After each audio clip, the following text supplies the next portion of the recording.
Now, given the current state of media censorship, the author of the dystopian novel 1984, George Orwell, isn't just turning in his grave, he is spinning faster than the Large Hadron Collider. In 2023, the BBC, who seem to spend most of their time protecting sex offenders on their own payroll, launched a chilling new platform called BBC Verify, set up to decide what is the truth. And this week they have zeroed in on Elon Musk, the world's richest man, who shared claims dating back to 2008 that the UK authorities dismissed the threat of Pakistani Asian grooming gangs, who this programme exclusively revealed on Friday may be responsible for the abuse of up to 250,000 young white girls. Now, the allegation shared by Musk is that at the time, a Home Office document advised police not to intervene in child grooming cases because victims had made, and I quote, an informed choice about their sexual behaviour. Absolutely horrific. Now, we can debate the veracity of these allegations all day long. But here's a question for you. Why are the BBC targeting Elon Musk, whose recent comments about the scandal, arguably the worst in British history, have brought these appalling crimes to light? It is thanks to Elon Musk and Elon Musk alone that we're now being made aware of the sheer scale of what has happened. And whilst the BBC may not have found tangible so-called evidence in relation to these 2008 Home Office claims, it is a matter of fact that the authorities did turn their back on these young girls. The Home Office, police officers, local council officials, central government, the media, high-profile celebrities who normally have an opinion on everything, the entire establishment were complicit in these crimes that played out over decades because they were all more worried about community tensions and cultural sensitivities and that old chestnut, the fear of being called racist, than seeking to protect children. This is why I will be using this show and my growing community on Substack at markdolan.com to wage war on woke, because it is political correctness that allowed these evil, twisted and disgusting men to commit their crimes with impunity.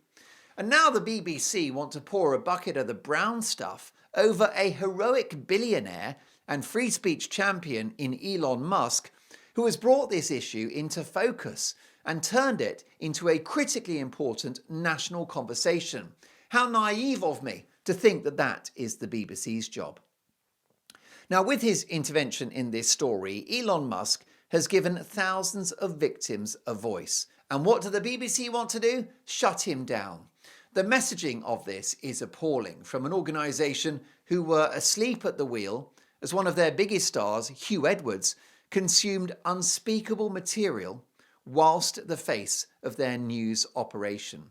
How dare the BBC, in their ivory tower funded by you and me, decide what is truth and what is not? Let's be honest, you've got to ask yourself, where were BBC Verify when we were encouraged to take that wonderful medication against COVID? It would stop you spreading the disease or catching it. Where were BBC Verify when side effects were downplayed? Where were BBC Verify when we were ordered to wear those worthless face masks, or told that if we sat down in the pub and ate, we were safe from COVID, but if we stood up and walked to the toilet, we were not? Where were BBC Verify when we were told to follow the science, with absurd arrows in supermarkets telling us which direction in which to walk, for a disease non-fatal to almost everyone, but one characterised in the press, including within the BBC, as the next bubonic plague? Where were BBC Verify when the lab leak theory would see you cancelled, but which is now the most likely explanation? Where were BBC Verify in the run-up to and during Brexit and Project Fear, the suggestion that if we left the EU, there would be a run on the pound, capital flight, and an instant recession? Where were BBC Verify when we were told that the Russians influenced the 2016 US election, or that the Hunter Biden laptop scandal was a non-story? And where were BBC Verify when the Democratic Party conducted a fraud on the American people by pretending that Joe Biden was as fit as a fiddle with a mind as sharp as a tack? Where is BBC Verify when it comes to climate change and the wild idea that if Britain gives up fossil fuels, that it will make a blind bit of difference to global emissions, given our paltry 1% carbon footprint? Now, we all want to clean up the planet, but where will BBC Verify be if and when Britain's suicidal decision to bet the house on flaky renewables backfires, leaving the country broke, reliant on imported energy and shivering in our homes? Now, I've got no problem with any news organisation or journalistic outfit calling out lies and so-called misinformation. That is what every journalist has to do. It was ever thus. But the BBC doesn't need some kind of dystopian department paid for by the great British public to have their freedom of speech and freedom of thought policed so maniacally, particularly when they say they will be tackling right-wing conspiracy theorists and conspiracy theories, but not looking into left-wing conspiracy theorists and conspiracy theories. Except there are plenty of left-wing conspiracy theories, like the idea that a biological man can change his sex and become a woman. That is what I would call dangerous misinformation. What a cruel irony that the hoodie-wearing, kickboxing, curly-haired boy wonder Mark Zuckerberg is decommissioning his so-called fact-checkers at Facebook, freely admitting in a recent video that they were not politically neutral, which of course you and I knew all along. One man's fact-checker is another man's political activist. I'm reminded of the comments of that hellish authoritarian Jacinda Ardern in New Zealand, who said a couple of years ago, "The government is your only source of information." Terrifying. I detest censorship in all its forms because its existence places enormous power in the hands of a small number of people who want to control what we see, what we hear, and ultimately what we think. The general thrust of Elon Musk's 24-hour Twitter frenzy, and by the way, he might want to ease up on the coffee slightly, was that the authorities let down a generation of vulnerable girls. And that is something that even the ideological gatekeepers at BBC Verify cannot deny. So what is their solution? What is the BBC's endgame with all of this?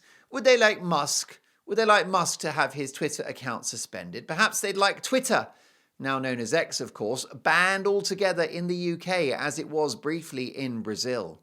I'm sure this Labour government and the censorious Sir Keir Starmer would absolutely love to shut the platform down. This is a man who, as Prime Minister, releases hardened criminals from prison early to make space for people who say unkind things on social media. It's like those high-profile celebrities that are leaving X, or publications like The Guardian. You can love or hate X, but your decision to leave it is the biggest single proof that you don't believe in free speech. And this recent attack by Britain's national state broadcaster on Elon Musk demonstrates that they detest free speech, and it demonstrates what they think of you. Because I think, in my opinion, their opinion is that you're stupid. They think that you can't be trusted with information, that you can't process facts, spot a lie, or make your own judgment. It demonstrates that they want to control the narrative and control the national conversation. But thanks to Elon Musk and shows like this one, their grip is loosening, soon to be lost forever. I wonder if the BBC would have censored the iconic Stoic philosopher Marcus Aurelius, who in the year 180 said the following. He said, "Everything we hear is an opinion, not a fact. Everything we see is a perspective, not the truth." But the BBC didn't get the memo, did it? So the BBC is going to verify us, but who is going to verify them?